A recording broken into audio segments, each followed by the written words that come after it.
The ECHR, or European Convention on Human Rights, was set up for good reason, to avoid a repetition of the horrors of the 1930s and 1940s in Europe. But the ECHR articles are very vaguely drafted, things like the right to a family life or freedom from inhuman and degrading treatment. Well, what do those clauses actually mean?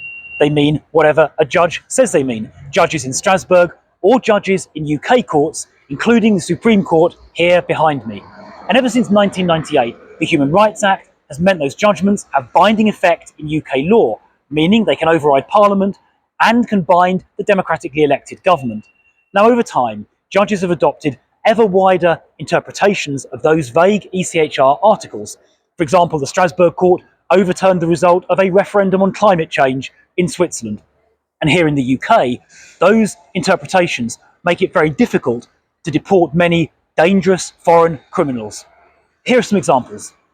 A Zimbabwean paedophile was allowed to stay in the UK because he might face, quote, some hostility back in Zimbabwe, exposing British children to risk. An Albanian illegal immigrant caught running a cannabis factory was allowed to stay under Article 8 because he had a daughter.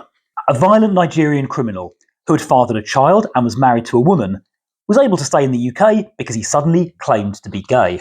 A violent Ugandan who murdered a man in the back of an ambulance was allowed to stay in the UK after a judge found, on ECHR grounds, sending him back to Uganda would breach human rights because their mental health services weren't quite as good as ours.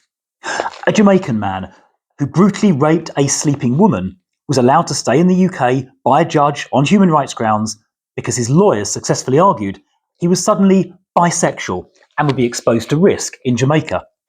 Another Jamaican man who had been jailed for 9 years for rape successfully managed to stay in the UK using ECHR Article 3 by saying he would be at risk from gangsters if returned to Jamaica. These cases show how being in the ECHR stops us controlling our borders. But don't just take my word for that. We commissioned one of the country's most eminent barristers, Lord Wolfson KC, to write a 200-page report into this question, and he reached the same conclusion, that we can't protect our borders while still being in the ECHR. And that is why the leader and shadow cabinet of the Conservative Party have decided we need to leave the ECHR. Not a decision we've taken lightly, but one we need to take to protect our borders. The public elect MPs and send them to Parliament behind me, expecting MPs to do what the public have asked. But too often judges in Strasbourg and here in UK courts prevent Parliament and the government from doing what the public want. I believe in parliamentary sovereignty as well, and that is why it's right we come out of the ECHR. Now, some people will argue it'll make us an international pariah, but Canada, Australia and New Zealand aren't in the ECHR and they're not pariahs. Others say we need to set some kind of good international example, but who is seriously suggesting Russia and China change their behaviour simply because the UK is in the ECHR? That is a ridiculous proposition. We need to prioritise protecting our borders. We need to prioritise the British national interest, and that is why we need to come out of the ECHR.